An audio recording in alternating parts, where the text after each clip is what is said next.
of financial difficulties and how to overcome them. So for the sake of those who don't know us, we'll always start with an introduction. Profit Acumen is a money coaching firm, and our intention, the intention of money coaching is to transform the individual and collective consciousness around money, to make people more aware and present when it comes to their money dynamics. And in the process, we get to resolve the common struggles related with money. For instance, choices and patterns that lead people to always live in debt, live chasing money, live paycheck to paycheck, penniless with assets, and retire with no clear plan when it comes to their money. So we deliver this through money coaching core process, which is the heart of what we do. It's a step-by-step process that unearths the hardwired patterns that drive your money behavior. Welcome, Joyce. And then we also have the Money Coaching Hub. A number of the people here are members of the Money Coaching Hub. It's a collaborative learning space where every first Friday of the month, we tackle a topic on money, on the outer aspects of money. I'll explain what I mean by that. So we have the Money Coaching Hub, then we have corporate coaching and training, depending on the corporate need. And we have beyond the core process. These are now aspects that go outside on your outer dynamics, but very specific on an individual area that you'd like to tackle. So it's important to understand that money coaching and financial planning are very different on one specific aspect. Financial planning looks at where you are at when it comes to your money, your income and expenses, what you've accumulated and what you're spending or what you have invested. But money coaching looks at how did you arrive at where you are at. So it goes to unearth those hardwired patterns that made you get to where you are. You become more self-aware and create a greater financial balance. So that's more or less about us. Let's go back to the topic of the day or of the evening, depending on where you are. The topic is on the 8 sources of financial difficulties and how to overcome them. So what is financial difficulty? It can be financial difficulty, financial distress, financial crisis, financial pain, all looking at the same thing, a sense or pain driven by money. So financial distress is a condition in which a company or an individual cannot generate sufficient income, to meet its obligations.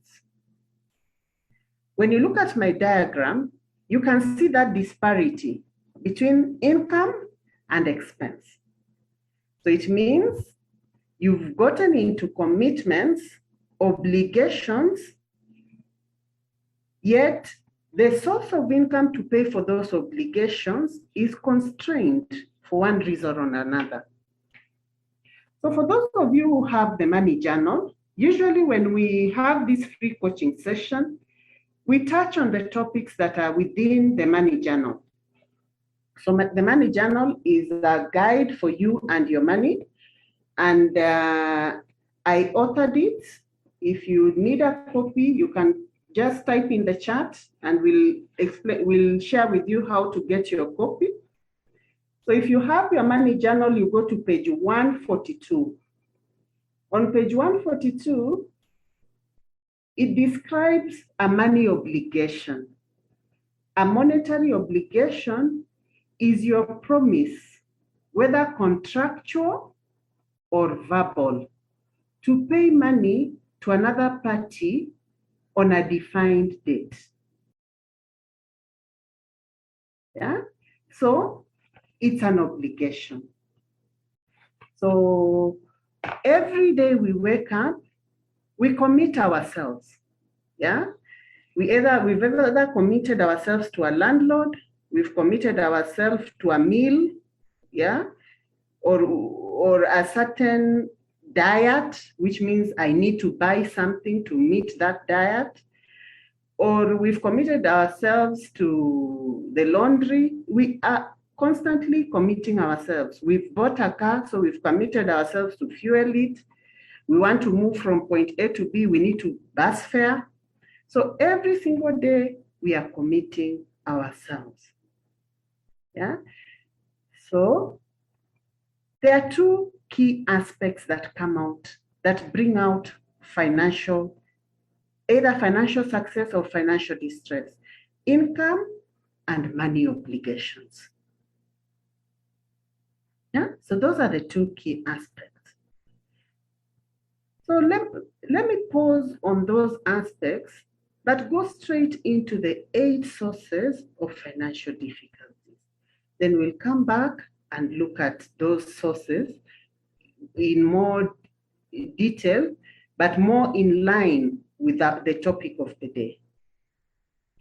So we've split the 8 sources of financial difficulties in 2 categories, 2 broad categories. There are those external causes, and there are those that are internal or personal. And the reason why we've made this split is because sometimes we are led to think that the external causes are the real reason behind my financial pain. And we overly focus there, and we get stuck there, to a point that we don't pay attention to the personal and internal causes. And it explains why, in the same environment where the external causes are present, there are people who will be expanding in that same environment, and there are others who will continuously be contracting and blame it. Yeah, blame it on the external causes. So these lists may not be exhaustive, but they are broadly the sources of financial pain. So when we look at most of the external causes, more often than not, you find they affect humanity either globally or in a country. Yeah, let's look at, for instance, where we are at right now, the pandemic. Everyone is affected in one way or another. So it's a common denominator. And you'll find me and you as individuals, there is very little you can do to change the situation. So then that sends us back then to focus on the internal causes, on the things you can control, on the things that you can personally pay attention on and do something about. So we'll start as looking at financial incompetence as our first internal cause of financial pain. Financial incompetence. What does that mean? You see, one aspect that is not very present in our minds when we handle money is the fact that the education system hardly touched on money issues. Yeah, it failed us in that aspect. We learned about maths, all these things, science, environment, but really touching on money, that aspect was somehow ignored. Yet, when we come out here and we are adults, money affects every aspect of our lives. And to add to that, the fact that the education system didn't talk about money, you equally find that in many homes, it was just an operating mechanism where things were bought, people were eating, people were dressing, but there was no money conversation to a level of helping in your future decision making. Yeah, very few homes were privileged to have that advantage where money was discussed even at dinner table. So what happens? Then we come out of school, college, with very little personal financial information. So we look at the environment, we see what people are doing, and we join in. Hence the financial pains. So the fact that we have grown up to a certain age and nobody was talking about money, then you equally find that we assume money issues to be very complex. So we don't want to, we shy away. We find them overwhelming. And we don't want to get into the details. So what is most advertised, what is most known is what we go by. So our information, our internalization of money and its effect is very shallow. So we make decisions not looking at how is this going to play out 5 years from now. Hence the pain. And coupled with that is that we will spend time to go to the malls, to go for all these meetings with friends, tea, coffee, what, but time to learn about money. You can see this session is free. And how many are we here? I mean, being a free session that was even advertised on Facebook, on all social medias, you'd expect it to be with hundreds of people, yes? But we have very few because humanity just doesn't pay attention, take time to learn. So I commend all of you for paying attention on your money matters, for being here this evening. So most of us will not learn money management skills, not because information is not available, but because we grew up not paying attention on it. Nobody made it an important agenda. We continue carrying it as an agenda that is not worth sitting to focus on. Then the money shadows. Somebody may be wondering, what are money shadows? What are money shadows? Anyone who knows? I would be happy if we can interact. I can see all of us are muted and our videos are off. Anyone who knows what are money shadows? What are your money shadows?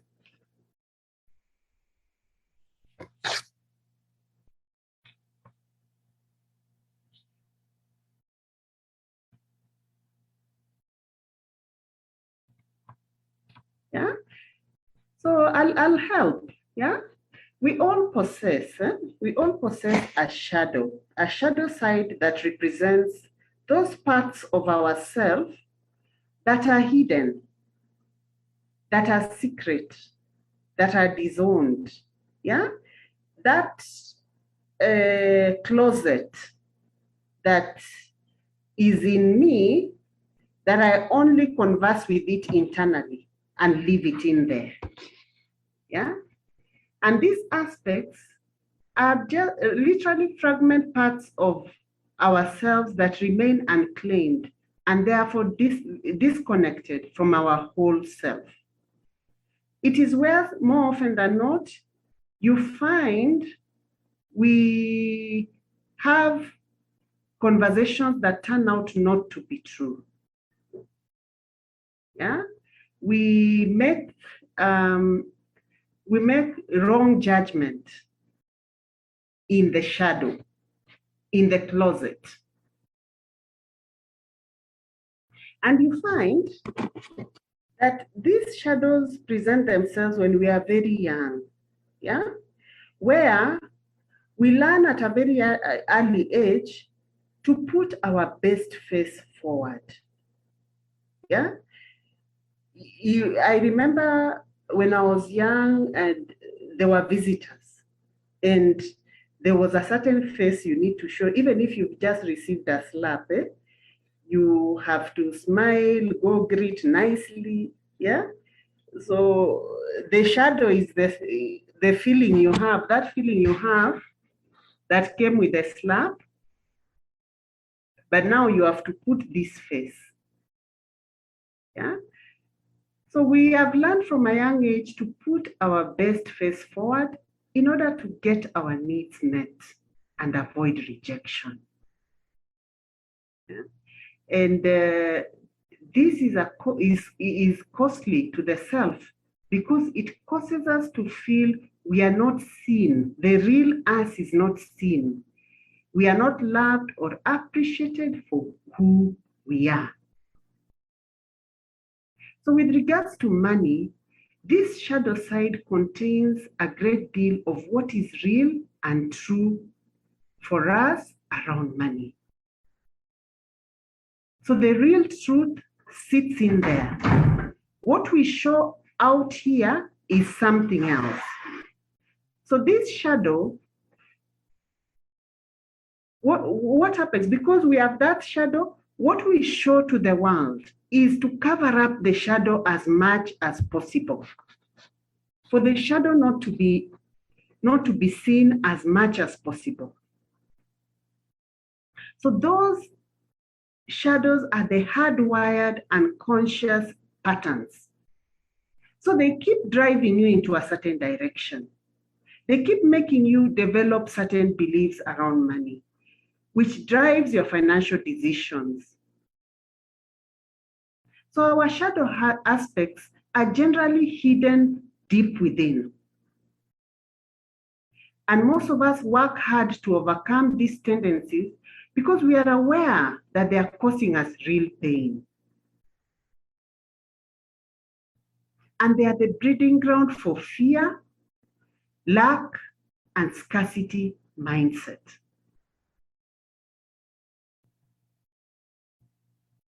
So how do these shadows show up? How do they show up through unconscious, and how do they manifest themselves? Like I said, for instance, you have a lot of fear and anxiety, even around things like investments. When you think of investing and growing, the shadow appears and just keeps you where you are. Or that inner voice that always tells you there's nowhere you're going with this. Nothing will come out of this.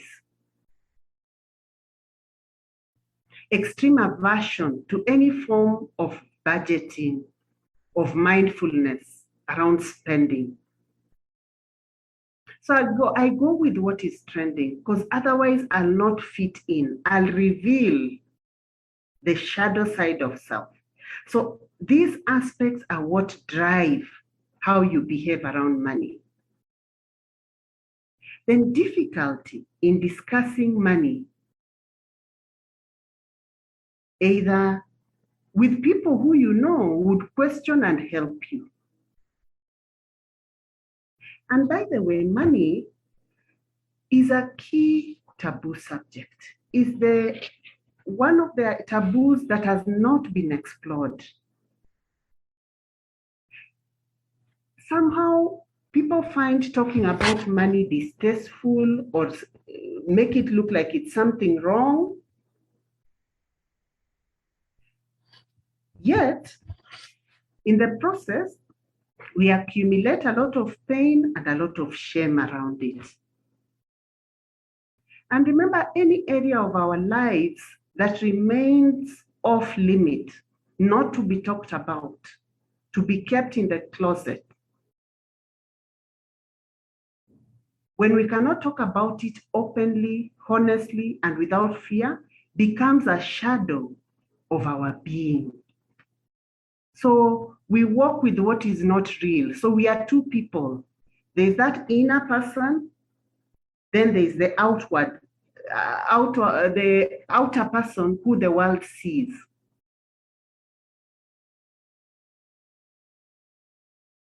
And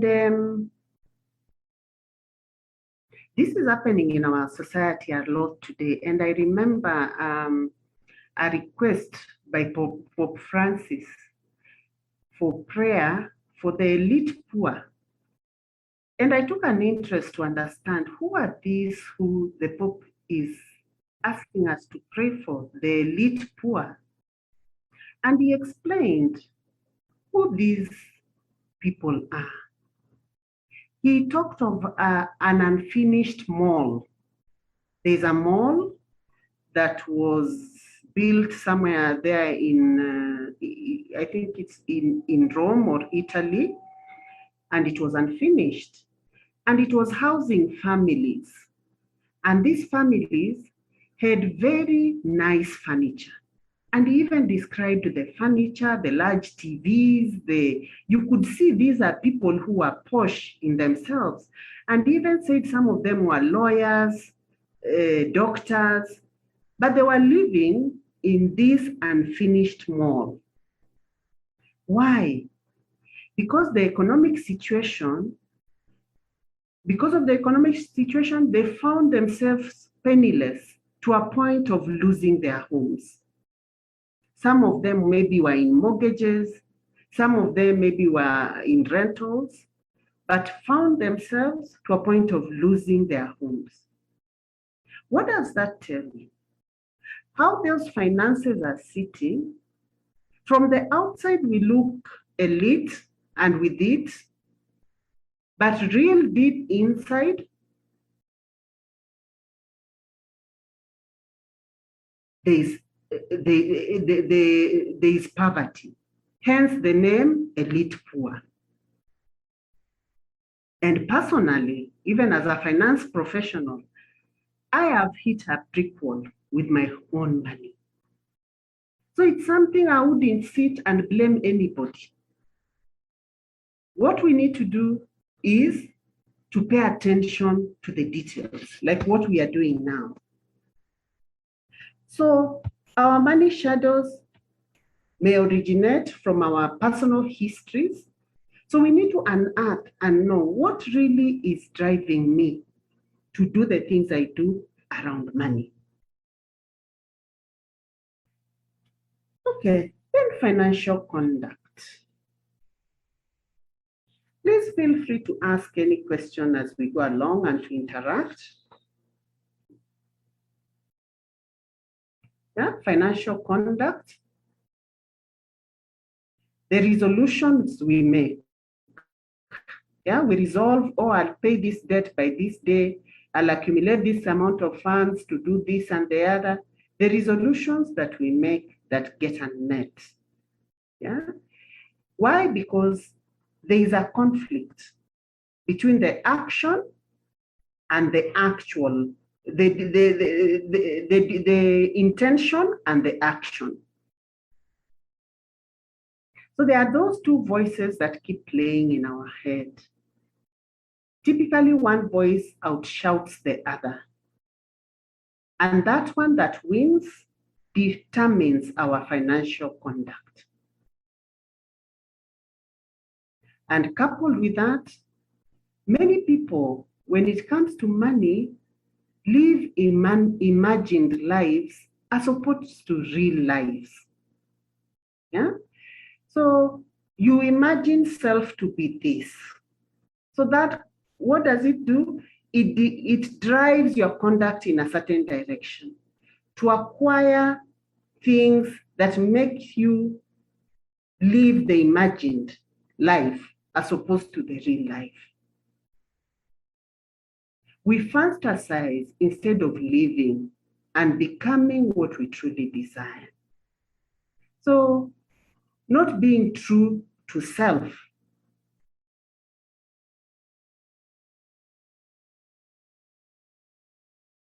Not being true to self, authentic, living authentic lives is a cause of financial pain. And then money beliefs. The beliefs and the myths that we have around money.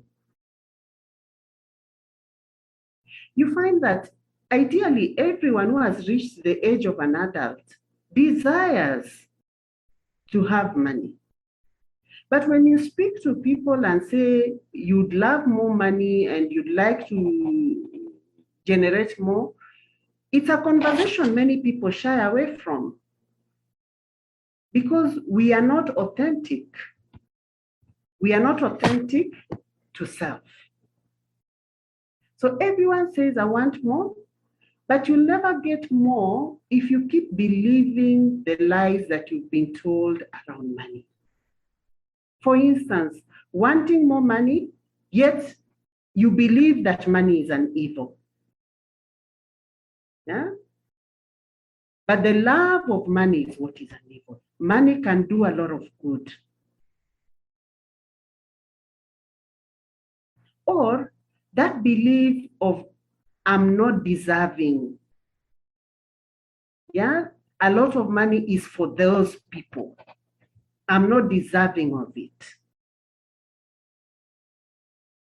You believe like people who have money are lucky. They got it by luck, or they are thieves, or they are, yeah? You doubt people's competencies as a reason behind them having the money they have. Or that fear that a lot of money will change me.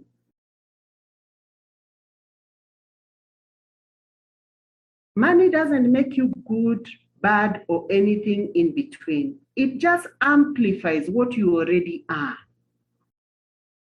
If your intent is to do bad things, it allows you to do more of the bad things. If your intent is to do good, money lets you do more of the good things.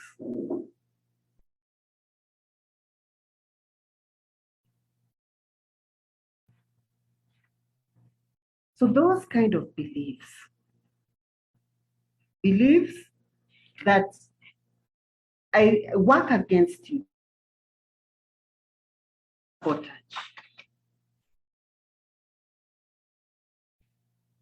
then wanting to fit into societal standards or the standards of your peers, your friends, not being your own person, yeah? Not speaking and walking your own journey. So you're always, you don't want to excel, you don't want to go beyond what would make you stand out. So you find your pocket is always at the level of where everyone else is.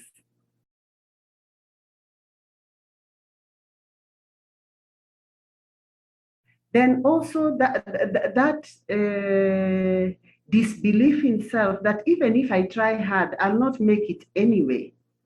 There's not enough money. So those kind of beliefs that just deflate you even before you start on changing your money dynamics. Okay. So to understand one critical thing, that every time I deal with money, it's a decision.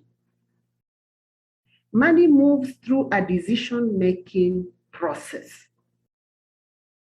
And there are factors that influence this decision making. And every decision comes with an opportunity cost.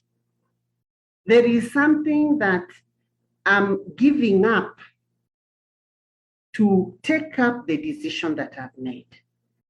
So when you have money pains, it was driven from a decision.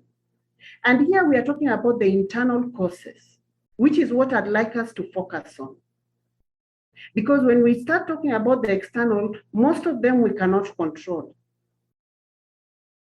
So there are decisions that drove us to where we are at. So that's the first thing we have to understand. What decisions did I make that brought me to where I am at right now? What influenced that decision? And when it comes to the things that influence our decisions, they play around the 5 pillars of financial well-being, how we understand them and use them when we are making our money decisions. And each of these pillars is important in its own right and equally needs the active support of the other 4 pillars for you to be in a state of financial well-being. So, and I'll start with the first pillar, which is financial conviction. Your financial conviction has a lot to do with your belief system. The things that play up in your mind, your thoughts, which ideally thoughts are things and they become your reality. So to see what is that I'm convinced about money. And I want to give an example of the convictions around investments. In our society as Africans, I can see most of us, all of us here are Africans, you find there's so much leaning towards real estate as a way of investing.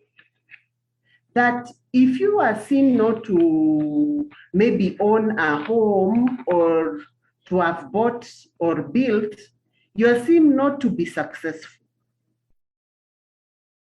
which is not necessarily.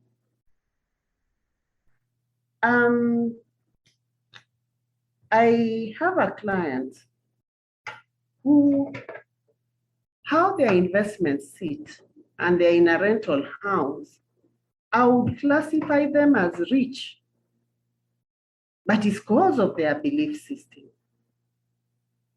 They have invested in many other things, and if you lay out every year, year in, year out, you can actually say these people, if they want to own a home, they would easily buy it as cash. But because their belief system is different, they've not gone that direction. But in our society, we more or less believe the people who own homes or who have real estate are the ones who seem wealthy. It's a belief. It's not necessarily true, because it could be a real estate that is fully on debt and causing pain. So your beliefs. So what happens? Your sense of beliefs around money, they more or less define the emotion. Yeah?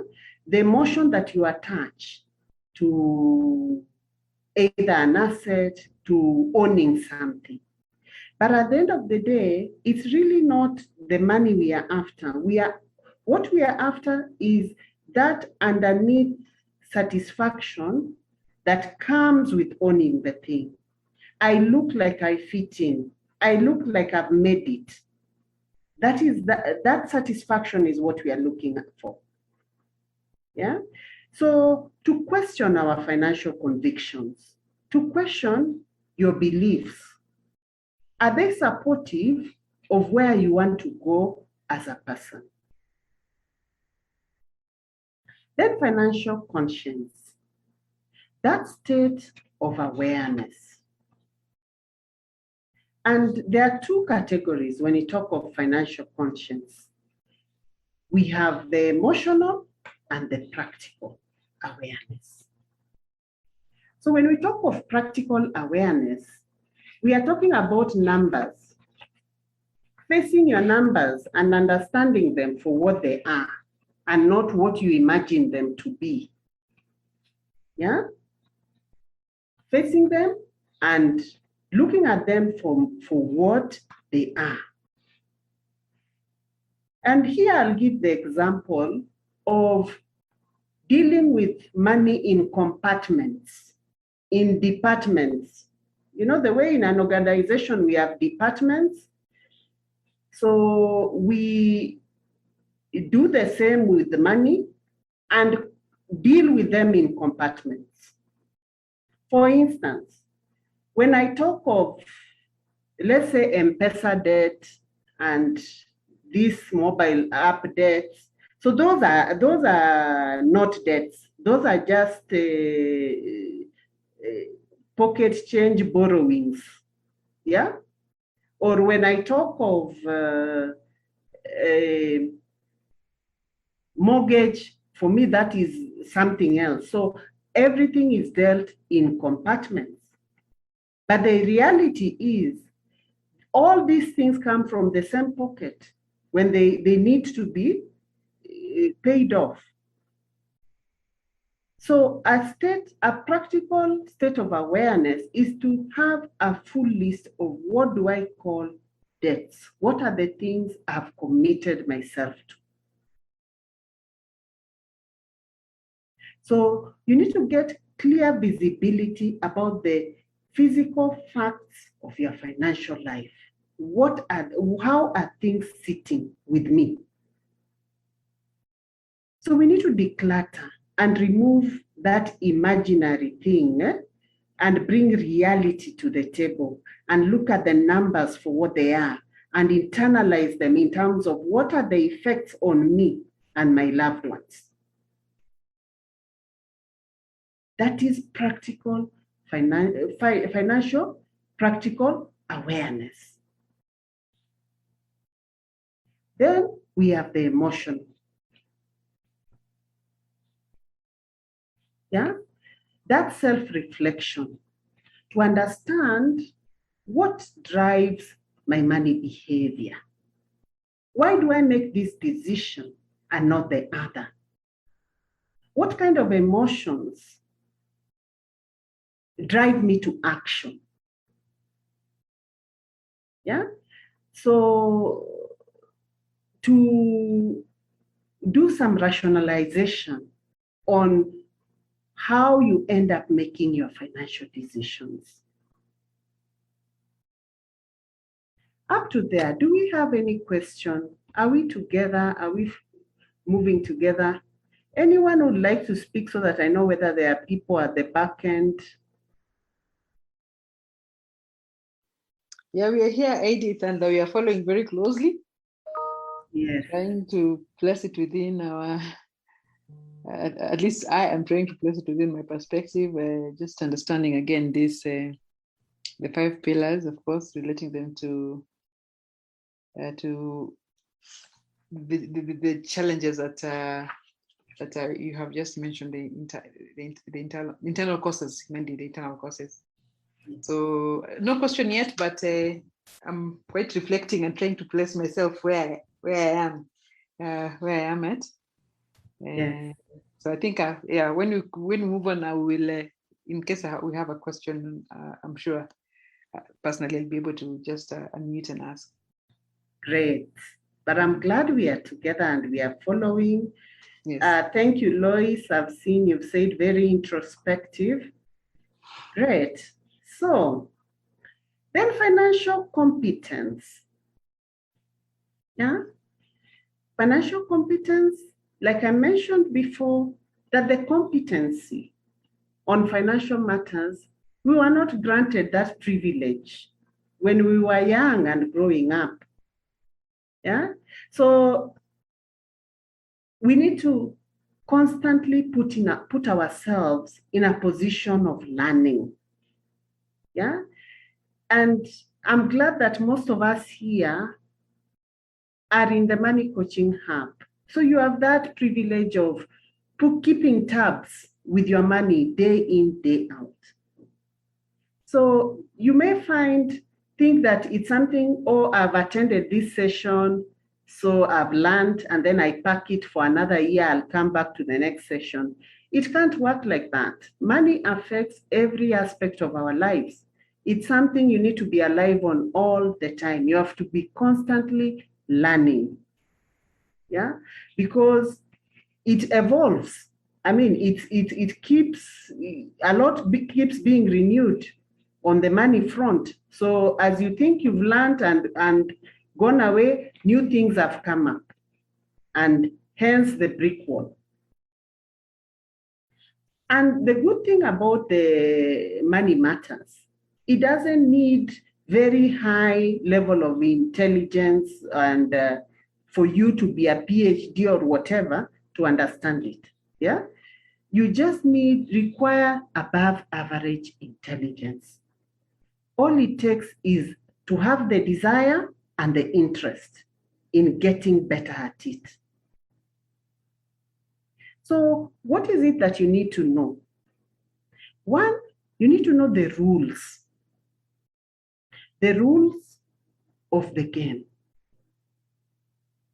You need to know the rules on all the 5 areas of Thrive. And those 5 areas of Thrive are in this money journal. Yeah? The creative flow, the money boundaries, your money obligations, your opportunity fund, your giving fund. So you need to know all those 5 areas of Thrive and the rules that drive them. So before you move money out of your pocket and take somewhere, understand what are the rules that govern whatever I'm doing. How will this play out? So that there are no surprises. Then secondly, to learn the strategy in a simple and practical way. And the strategy is simple, a simple understanding of, okay, fine, I'm putting in 5,000. How much will come out of it? By when? And how is it that an additional money is being generated from my 5,000? What is the game plan? Not to go by statements of being told, if you put in 5,000 or after 6 months, you'll get this. What brings the addition?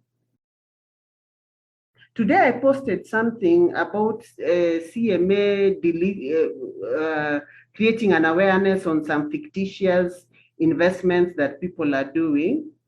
Yeah, because you'll find people have been investing there because they are told, by this day, you'll get X. Yeah, understand a bit more. What does it take? Because for money to come out, there has to be some action. There has to be some either some service or good that is being sold and exchanged at a certain price to get what you intend to get out of it. And you may not have the time, because all of us here are busy in our specified fields. So you may not have the time to really get into the details. And that is why you need to have an expert around you. You need to have that person who all they do is read about money, who you can consult and reach out to. So find people with good values who are walking the talk around money and can advise you. And I think the people who are in the Money Coaching Hub are quite privileged, because all the time we touch on all these areas and we try to go deep so that each person makes their shift. But then when you're dealing with your money, aim at simplicity. Avoid very complex things that even your head cannot comprehend what this is all about. The simpler the idea, the more likely you will actually follow through with it. Yeah? So aim at simplicity. But we all need to be competent. And why? Because as an adult, your financial responsibility, your financial situation is your responsibility. It's not something you can call any other person's name. It's something that you need to be. As much as nobody taught us, the world expects you to be financially responsible and to hold you accountable as your personal responsibility. Yeah. So to have that cluster of abilities, knowledge, skill, so that you act effectively in your money decisions. Because the decisions are yours, the pains are yours, the returns are equally yours. So what are these areas we need to be financially competent in? One is in our income. Yeah? How do I build my income? First of all, what is my income?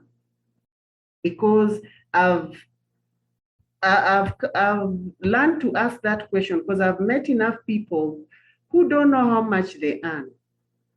They just deal with whatever comes in at the ATM or the online banking or 𝗵𝑃𝗱𝗀, and they use it, and again another comes in. So income, know how much you earn, because that income, it is what you are committing. So how much is that? Then once you've understood your income, understand what are the obligations I've tied myself into, and what are the implications of them. What is the disparity between my income and my commitments? How am I meeting the gap? What am I going to do to close the gap, if there's any? Then on your spending,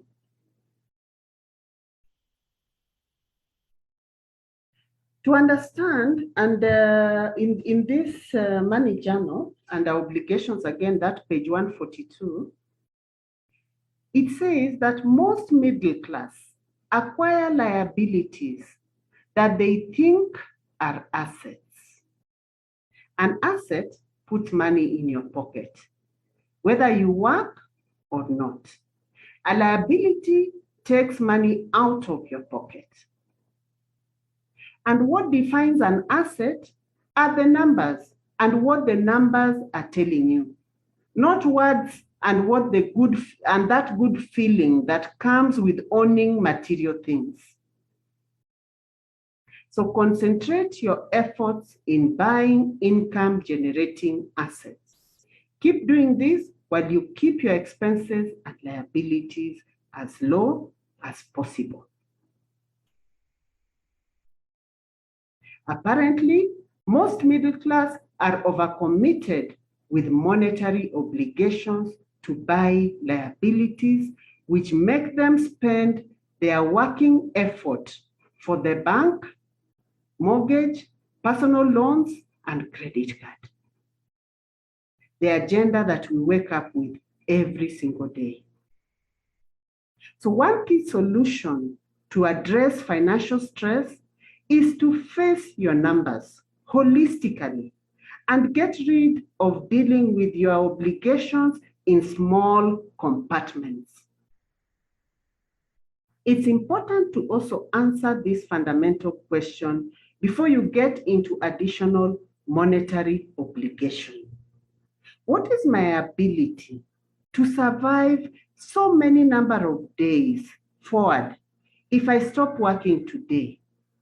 How long would I survive?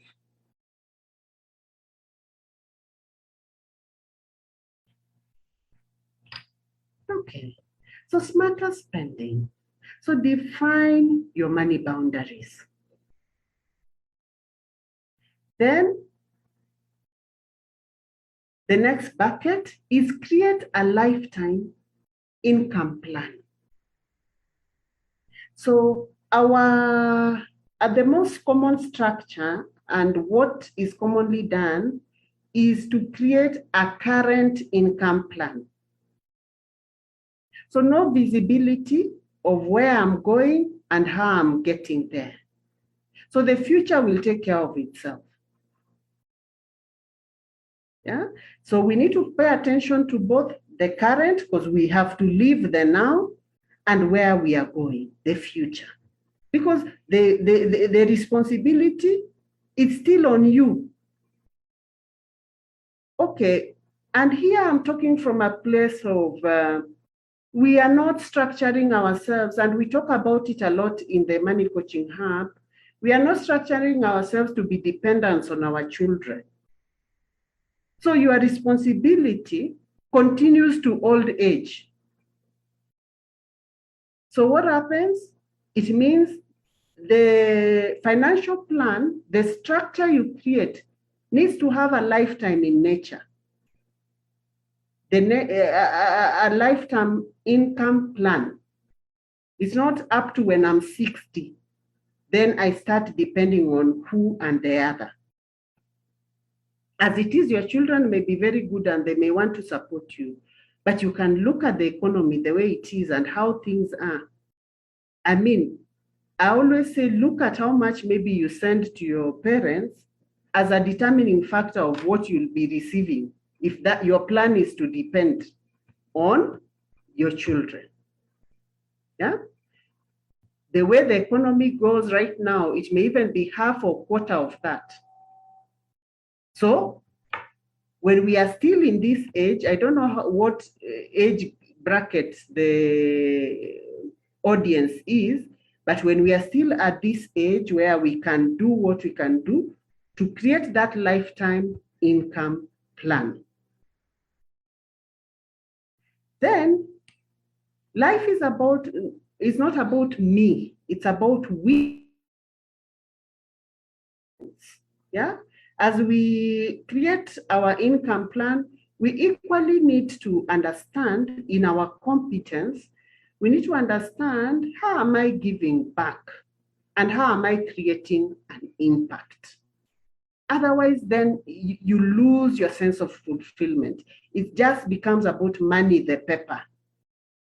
And the joy in you is somehow evaded. You get into a spiritual bankruptcy. Yeah. So we also have to see how am I connecting to be impactful and to equally give back, to invest in others.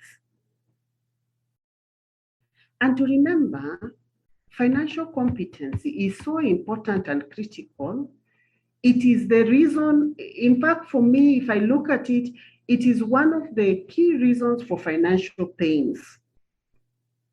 So you can save years of time, years of pain by simply learning the pitfalls to avoid and the shortcuts to experiencing lasting success by consulting. Just the same way, maybe if I ask here, everyone has a doctor or as a lawyer, you need to have a finance person close to you who walks with you the talk, walks with you so that you just avoid those pitfalls. Okay, good. I believe we are progressing well. Then financial conduct. Anyone has a question? I can see somebody is unmuted. Please ask. No, it was just me, and I was affirming that yes, you're progressing well. You're still together. Good, thank you. You're very kind, Dr. Emma. All right. So, financial conduct, that conflicting, ongoing conflict between your head and your heart when it comes to your money decisions. Our head tells us what we should be doing based on a cold, hard calculation. Our heart brings emotion into financial decision. And we all know what we go by. Each of us know, so I won't make a general assumption. There are those who go by the head, there are those who go by the heart. The thing is, to be ready to combine with the next pillar, which is the financial contentment, to be ready to be satisfied with the effects of those decisions. So many of us battle with internal thoughts and external stimuli. So internally, the head is battling with the heart. And externally, there are those stimuli, the advertisement, where these things have been placed in the supermarkets, or what my friend is saying or wearing. My colleague has just come with a new car, the external stimulus. Yeah. And then the head, often you find the head is overpowered. Yeah. And the action takes place. But one thing you also need to know, financial conduct is driven a lot by your money shadows, the hardwired patterns that drive your money behavior. Yeah. So until you go down and unearth them and deal with each of them and know how they are sitting and they affect you, what we call the money archetypes, you'll keep going for these many good seminars, writing good notes, attending these forums, but these things just come and play up. What they do is that they change and play up differently, yeah, depending on what your different scenarios. Yeah? So you need to find that, invest in yourself to do the money coaching core process so that with me internally, yeah, what is driving my financial conduct? And then lastly, the financial contentment. So you find that the world, you see, I always, when I talk about financial contentment, I can't help but to say, to use this common saying that God is good, yeah? So if God is good and what he created is good, there can only be more good things coming up. It can't, we can't expect to get to a point where now only bad things will be coming in the world. So the world is always expanding with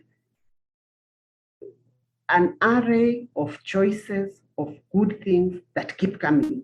Why? Because of our origin. The universe was created by God, who is good. So good things will keep coming.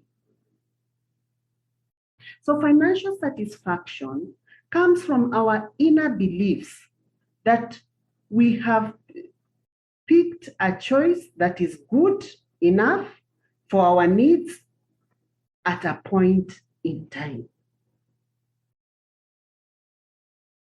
So there will always be other options that are shinier, that are newer, that are faster, that are better, that are unique, that does this and the other. But thinking about them, we only breed discontent.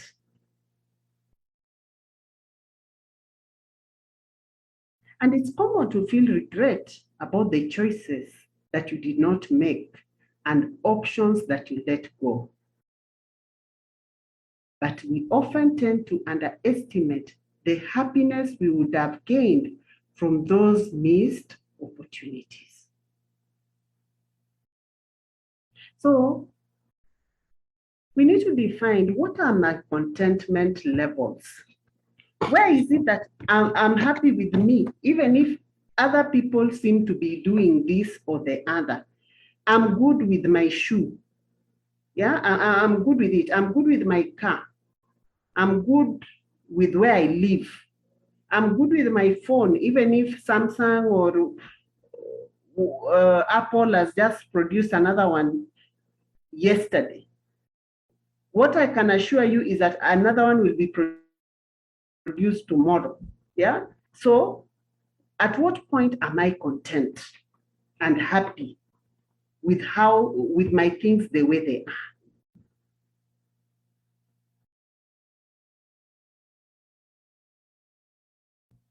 Pursuit of material goods may deliver short-term pleasure, but it seldom leads to a long-lasting feeling of contentment. If your agenda, if you put money as the goal, it means then it's a goal to do what? It's a goal to achieve a certain status, buy a certain thing. So it's about things. Yeah? What does it do? You just will never be able to buy the world. And the business world wants us to believe that the route to happiness lies in buying more stuff. The capitalist model is built on an ever-increasing consumption of goods and services. So if you're caught up in that, woe to you, because you will not be able to meet up. It will be a constant daily battle of acquiring and acquiring. The thing is, financial contentment as a pillar requires you to be satisfied with the consequences of the action, not only with the happiness of what you're seeing. I love my smartwatch or whatever, but what are the consequences of having acquired it? I love my wardrobe. What are the consequences of having acquired that? Contentment, you have to be content with the consequences. Great.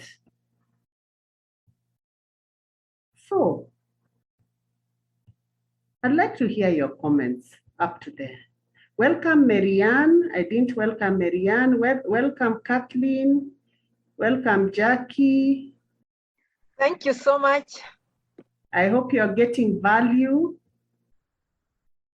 Very much. Thank you. Great. Welcome, Bernadette. Thank you. Yes. Thank you. I hope I've welcomed everybody. Any comment up to there? Any comment? What has spoken to you? What is your takeaway up to now? Welcome, Faith. Thank you, Edith. What has spoken to you? Perhaps if I can start. Yes. Perhaps if I can start. I joined at about 6, but I've still picked nuggets, which I guess I sort of knew about, but you brought them home in another way. When you say you're battling between your head and your heart, and yes, sometimes it's a difficult one to contend with. Sometimes both of them apply when you're using your money. But what you said about being content with the outcome of that decision is, I think for me, is very important because it will help me as I'm making the decision, ask myself, will I be happy or will I regret? And I think that has caused me sometimes to put off purchases to think over it so that the end outcome is is more to enjoy it rather than to regret it. And now I know sometimes why the head, I don't know whether at that point it is the head or the heart tells me, no, don't buy it just now. Give it a few thoughts, or something will stop me from making that purchase immediately. And after a few days, I will either let go of it or I will buy it eventually. So I guess that's the point where you have to contend with the decision that you made. Great. Thank you. Thank you for that contribution, Faith. We appreciate you. Anyone else? Anyone else would like to comment and say something? Okay, I also joined Red. Yes. But I just want to make a general comment on what you said about the consequence. Yes. And I want to say that we are in individual situations, and you may be in a situation whereby you have somebody who needs money, somebody you can help, okay, of buying that shoe. So mine is just to, as you said, in our different situations, because each one of us is in a different situation, but where you are in a situation where a small sacrifice can mean so much to somebody else. I think those are the small sacrifices just to help somebody else out, so that we are not selfish. As you said, there are always better things, and we can't compete with the manufacturers. So if, again, just referring to what you said, we just like to do a little bit sacrifice to somebody who has much less, and that small sacrifice would mean so much to them. Thank you. Oh, great. Thank you for your contribution, Marianne. And maybe it's important to understand, because what you're talking about is bringing in an aspect of giving, what we call the giving fund.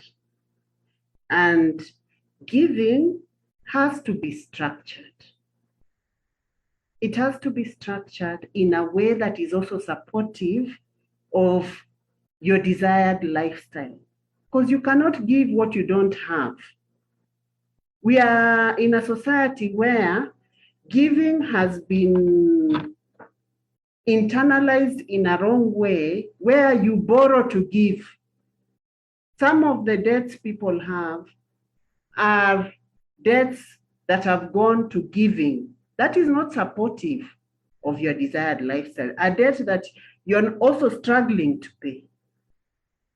Yeah, so giving has to be very structured. I think we had a session on giving. I think, Marianne, you'll type for us your email and phone on the chat, so we can, you can keep tabs with what we share, so that you can also benefit from that. Yeah. But thank you for that contribution, Marianne. Anyone else?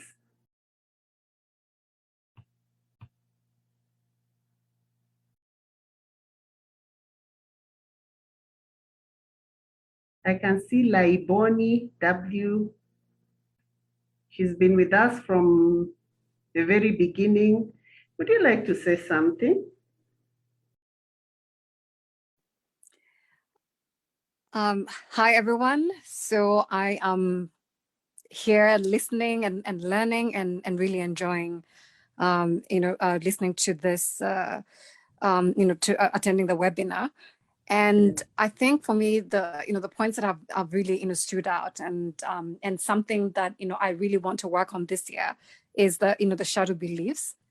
And I mean, so the financial shadows and the financial beliefs, and, those are related in a sense, because, they're at, the psychological level. And so, and I'm trying to work on the shadows in every area of my life, actually, because, somehow they, they interact, with each other. So, and, they lead to, limitations. So this is very insightful for me. And It's, a friend recommended this webinar, and I'm so happy that I made the time. So thank you so much for holding this. Wow. Thank you. Thank you for that comment. Wanja. Oh, your Wanja. Yes, I see W. Okay, so Wanja, about the money shadows, the unconscious patterns that drive your money behavior. You're right to say that they don't just affect you on the money aspects, they touch on every other aspect of your life. The thing is that you don't know that that is what is happening. That's why they are unconscious. And it's good. It's a gift you're giving yourself this year. It's a process that you need to do it through the money coaching core process. So maybe for this forum, we may not take you through the real details. You can share your contacts, and then we'll get in touch with you on how you can take it forward. Sure. All right, great. Anyone else would like to say something? Jackie, I can see you. Welcome. Thank you, Edith. What has spoken to you today? Sorry, I came in late. So I'm even wondering where I'll do my makeup class. I've been a bit interrupted here and there. Sorry about that, but I think I'll get what I'll get. Okay, good. Yes, yeah. Kathleen? Hi, Kathleen. I'm just speaking randomly. Hello. Okay. Hello, Edith. Thank you. Nice to have you here. Thank you. Thank you. I actually clocked in a bit late, but yes, I'm catching up with you and I'm loving it. Yeah. What has spoken to you so far? Like I said, I clocked in a little bit late. Yeah, but I am following about the relationship with money and that the things we do wrong. Yes. What gets you to your money pain? Yeah? Yes. Okay. Thank you. Thank you for being here, and we appreciate all of you. So let's proceed. I thought I throw in something in this session. Oh, okay. The comments on the chat. Thank you, Elizabeth Ndungu, saying my learning on my money shadows and how to deal with them. That has spoken to her. Thank you, Elizabeth. So if you can't talk, you can also type on the chat. Thank you for that. So I threw in something in this session that may not be directly the topic for the day, but it's connected. It's connected in the sense that, you see, when we looked at the cause of financial difficulties, or the definition of financial distress, yeah, it's when income is either not there, or what is there is not sufficient to meet the obligations. So what happens? When something is not sufficient, then we need to make it sufficient. We need to grow it. We need to build up on it. But how do you build up on it? Either through employment or through self-employment. But the real driver, whether you are in employment or self-employment, is your creative flow. Yeah?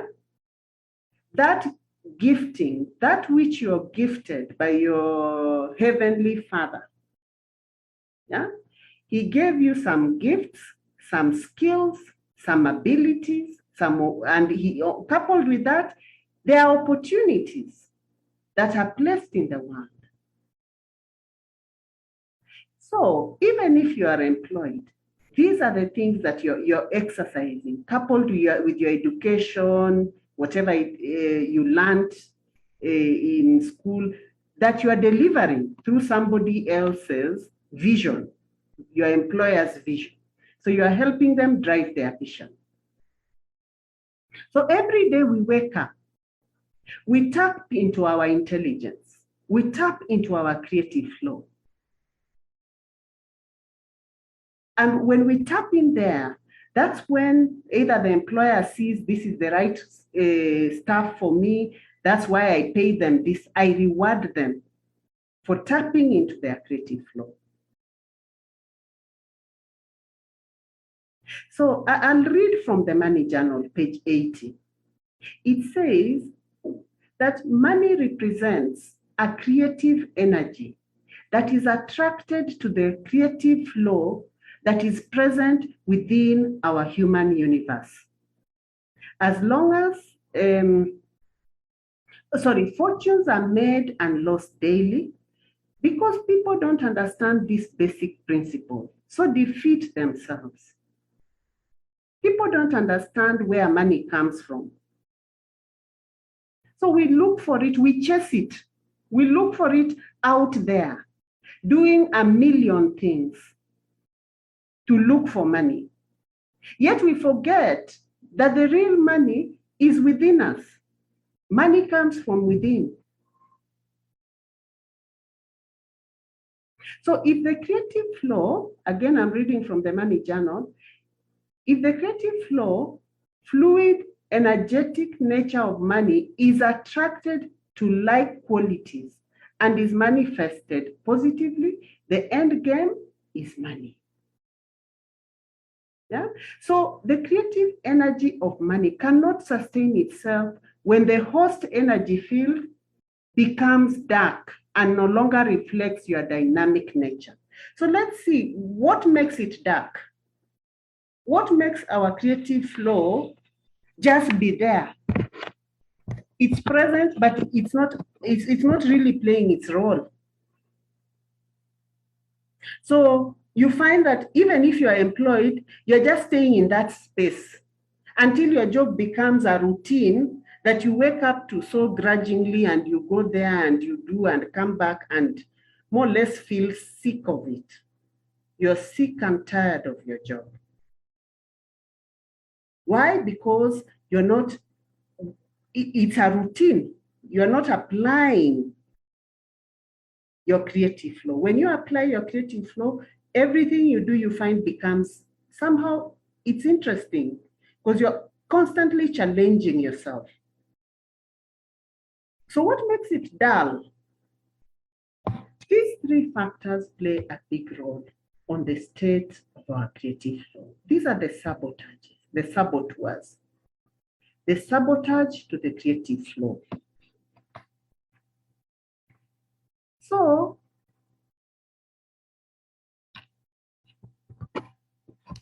our minds cannot function to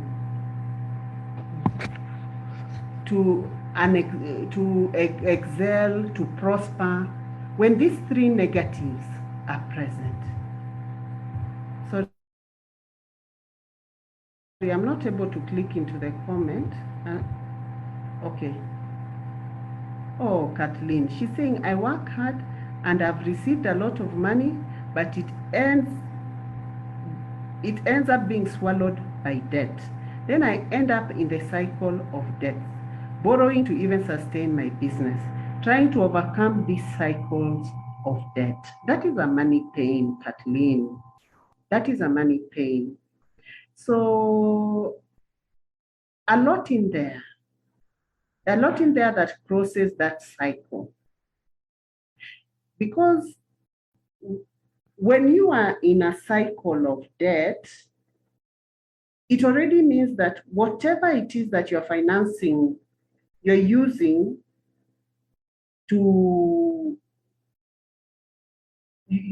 this debt towards, it's not generating. So either that debt is going into liabilities, things that are liabilities which you're calling assets, or that debt is going into a business that is not generating income. So it means the income side of that business needs to be looked at. And the income is what we are talking about here, Kathleen. It goes back to your creative flow. because you are the business. People buy you. True. You are the business and people buy you. So the question to you is, what is your saboteur? What is sabotaging you? So let's see whether what we'll cover today could be some of the things that are coming in your way. Right. One is indecision. And indecision is the seedling of fear. And indecision crystallizes into doubt. And the two blend and become fear. Right. So these three enemies, they have their origin and they remain hidden in our subconscious mind. Yet in this same subconscious mind, that is where we need to activate our creative flow so that we tap into the money that is present in the world. Yes. So each time we have these negative aspects domineering in the mind, and we also have positive, the negative dominates. So you find we're in the cycle of doing, and nothing comes out of it. So we need to get to there's a lot of work that goes into unearthing these things through the core process. But I'll mention from high level that we need to understand what are our individual experiences that are influencing and causing us to be indecisive, causing us to be doubtful, causing us to be fearful. It has an origin. Remember when you were a young girl running in a Cinderella dress, what did you fear? Nothing. So as you grow up, certain things brings you to a point where you develop these saboteurs. We're not born fearful.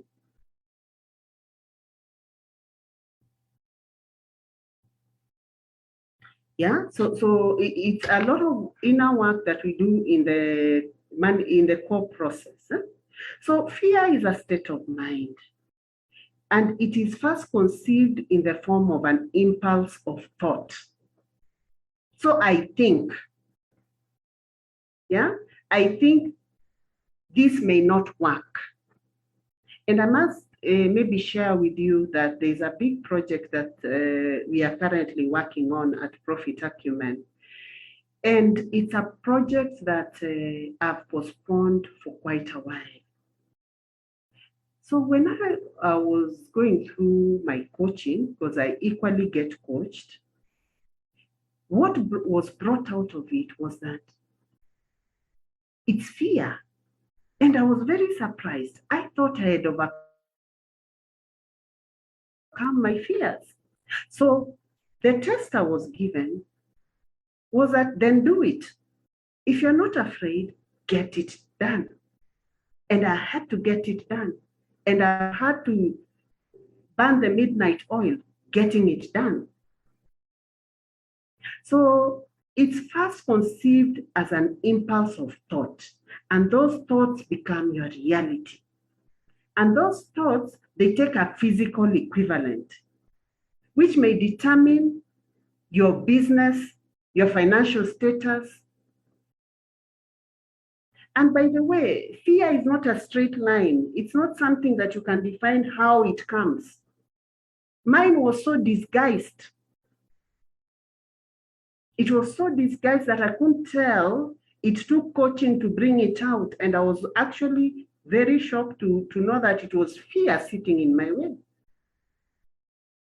Fear of poverty, fear of failure, fear of criticism, fear of starting, fear of the unknown, fear of loss,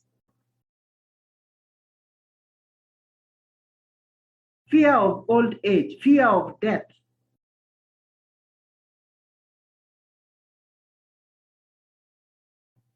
So I'd like us to share.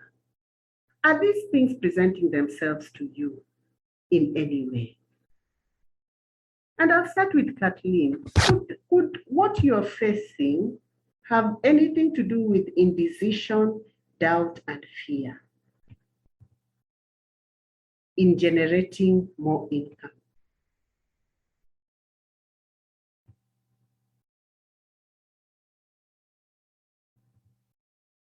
Kathleen, you're there?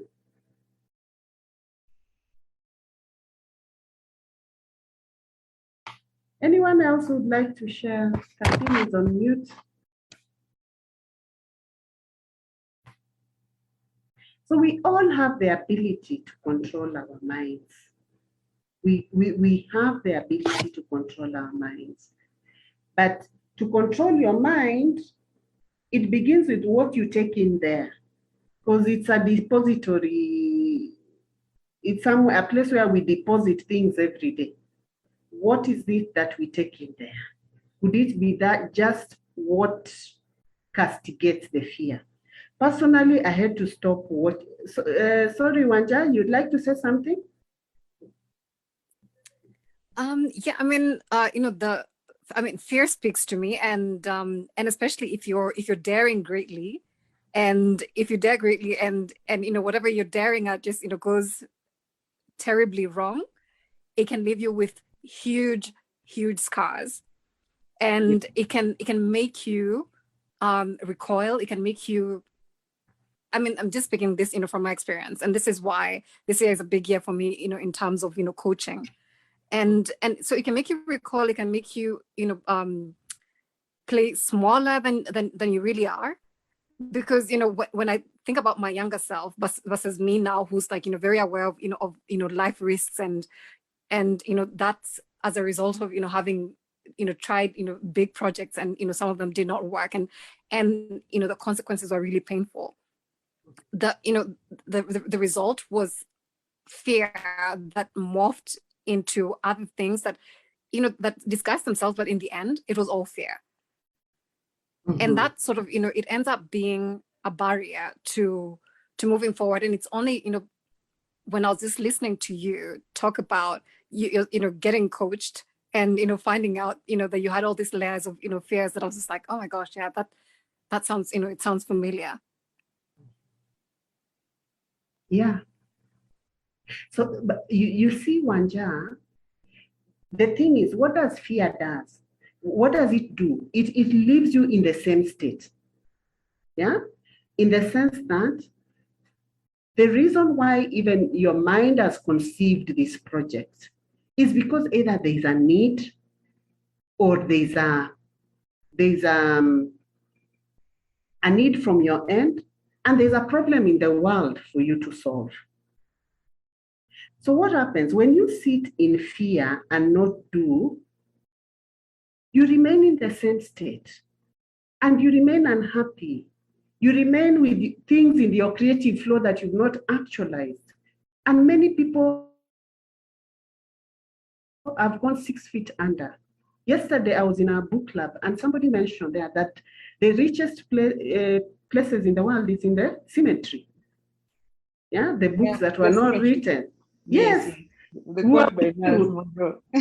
Yes. Yeah. The books that were not written, the business projects that were never started, the projects that never saw the light of day.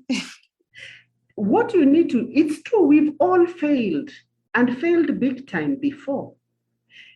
The thing is, instead of sitting in a state of fear, is to pick the lessons.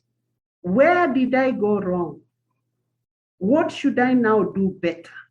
What kind of support do I need? Yeah?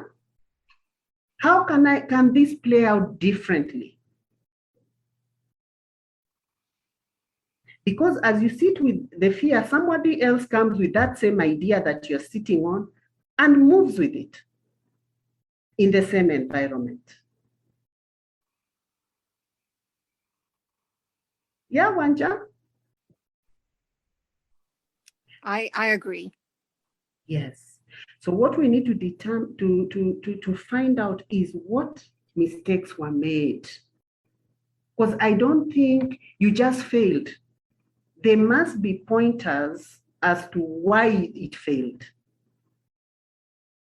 There must be lessons to be learned from the failure. And what support then do I need to move forward? Otherwise, none of us would do anything. None of us would do anything. We would be sitting with fear. So, and fear, like we've said, it's a state of mind. What happens when your state of mind is dominated by fear on one thing? It has a way to bring up its cousins. So you find you lead a fearful life on all aspects of your life. It pulls its cousins. All of us fear, but we have to do the afraid. That which you fear is what you do. And it helps tackle all those cousins of fears that are sitting within you. So we all have the ability to control our minds. We feed our minds every day. The thing is, what do you feed your mind with? What is that feeds your mind? So you have to select, because that is where the money comes from. The creative flow, it is a critical part of each of us. And it's God-given. We just need to activate it. Yeah? We need to activate it. But what happens, we activate it, then these things play up. So that's why we find we have all these ideas that never get into action. They just remain as good ideas. If we now allow all of us to share the ideas we have, we'll not be able to finish. Because I know we have good ideas, but these are the things that sit in there. So nothing gets started. So to identify and to find clarity, and I think this topic is so helpful, especially on activating your creative flow and energetic field on page 80 of the Money Journal, because it goes further to help you find your purpose. Gives you 12 ideas on how to find your purpose. And by the way, finding your purpose is not a one-off thing. Like, we are already an ongoing venture, Profit Acumen.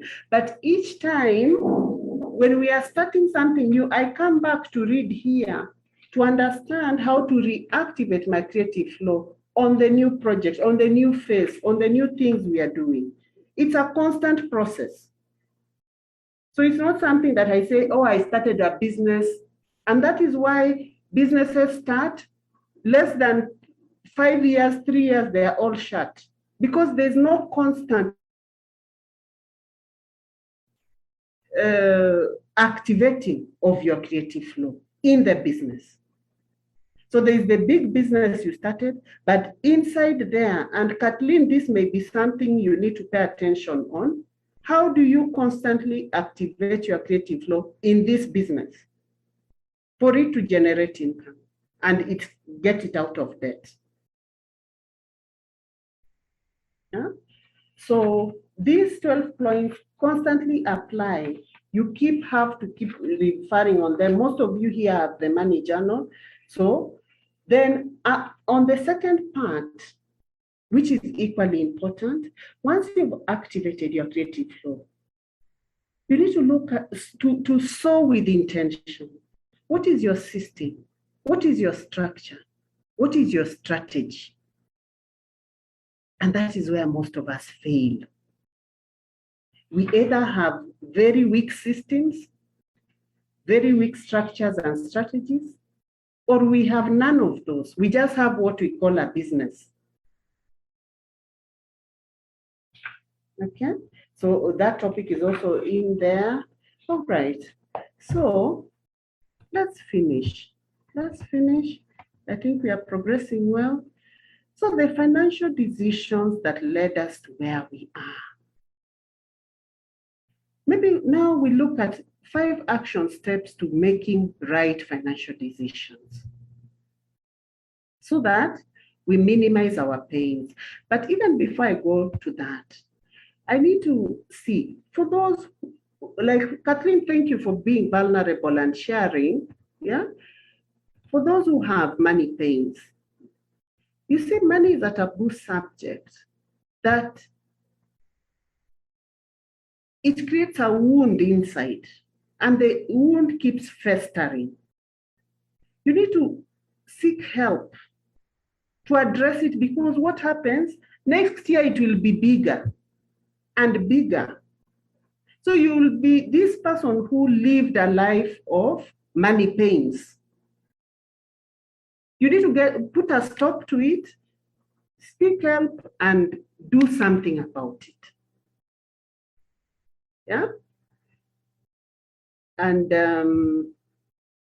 okay, so the 5 action steps to making right financial decisions. 1, we need to make a list of the last 5 decisions you've made. Get to see which voice swayed my decision. What drove my decision? If you could go back and do it over, would you make the same decision again? Because when you evaluate the past, it helps you to make meaningful decisions going forward. What is the thought process that you put in when making the decision? What did you feel when you made that decision? So these questions that trigger us to pay attention to our financial decision-making process, so that we avoid the internal issues. We are all facing the external ones. COVID is common, economic situation is common, legal issues, taxes, KRA, it's a common denominator on all of us. Those are things we cannot sit here and say we will control them from this forum, but the internal issues, it's in our hands. Okay, so we are now on Q&A. Any questions?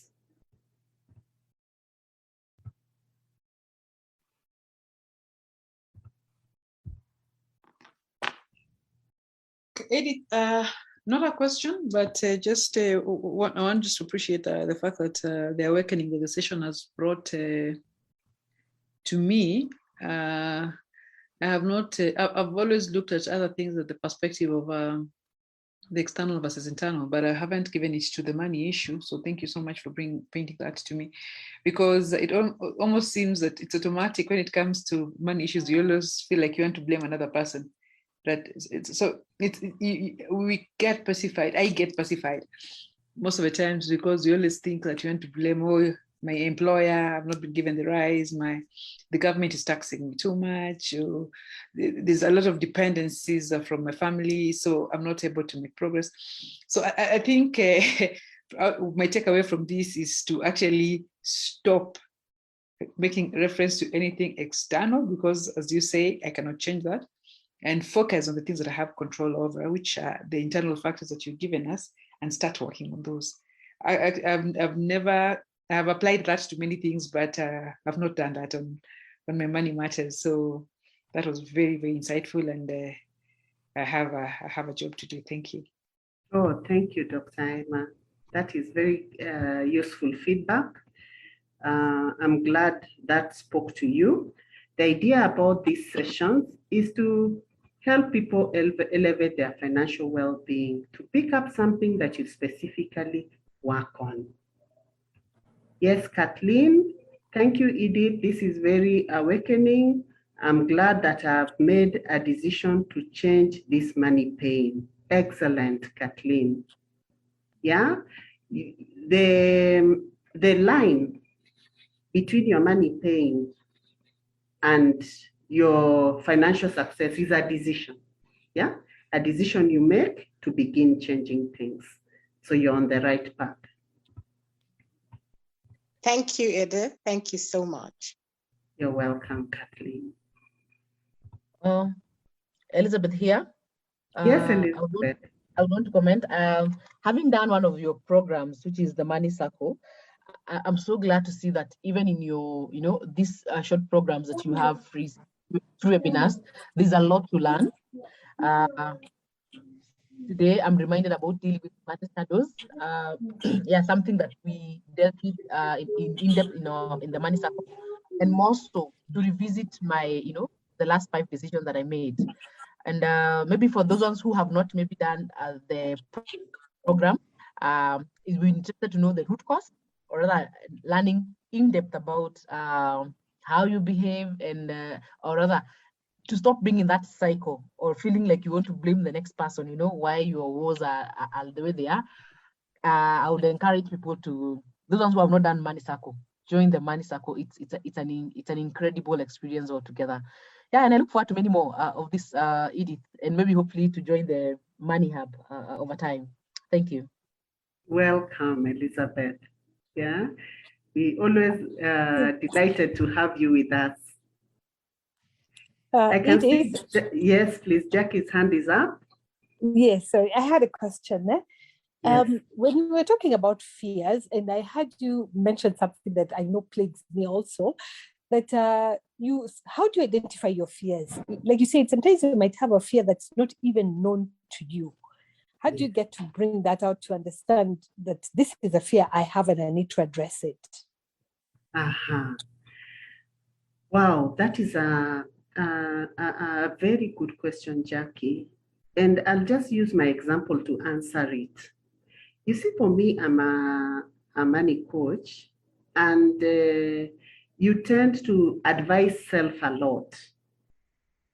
But because I'm alive to the fact that I need support, I need somebody else who looks at the picture away from me and can be able to see it with the objectivity, I consult.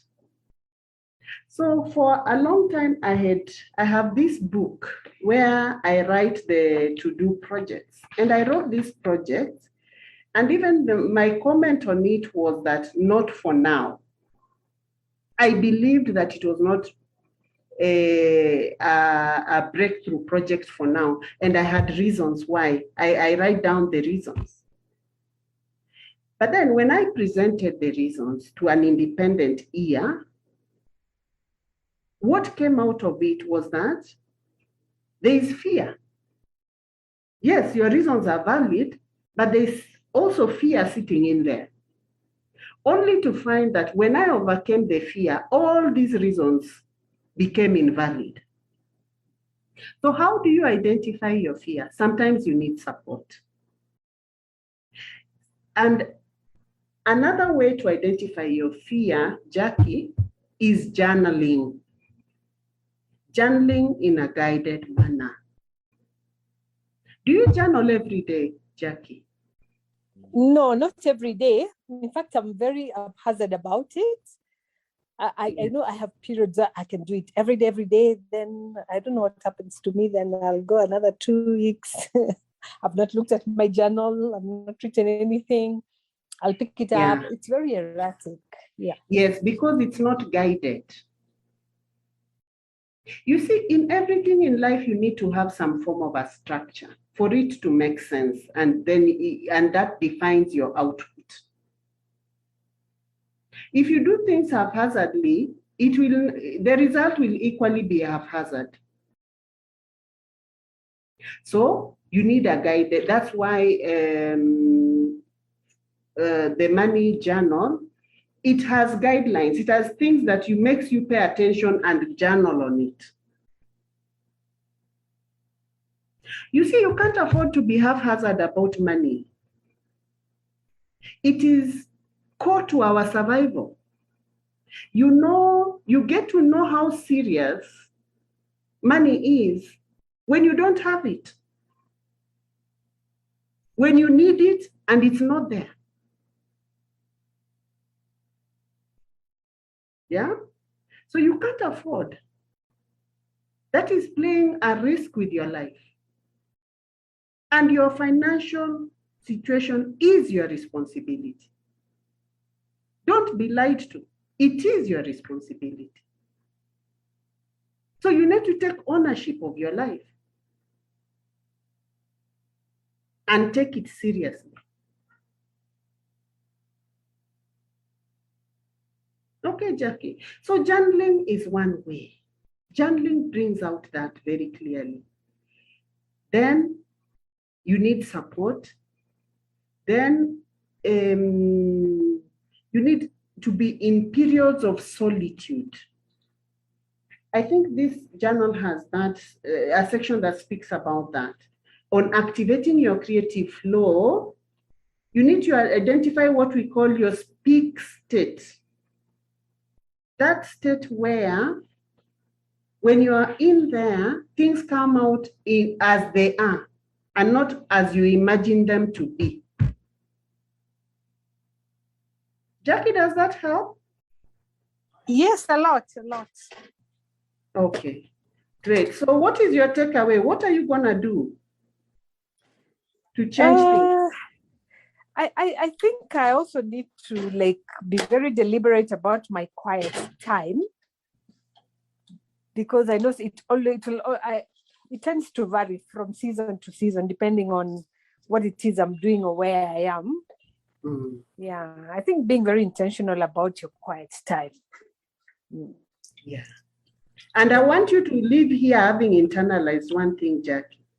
Your financial situation is your responsibility. Yeah? So if it's your responsibility, then it follows through with your actions, the actions that you take every day. Okay. Yes, thank you. Thank you, Jackie. Anyone else with a question? We are coming to the tail end. Anyone with a comment?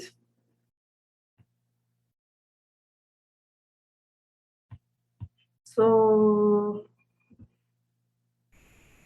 I believe all of you know how to reach us, how to follow us. If you need to, if you'd like to keep receiving information from us and constant learning, you can drop your details in the chat. Then we'll put you in our mailing list. All right. So the announcements, and Marie will not be able to speak to us for today. We launched our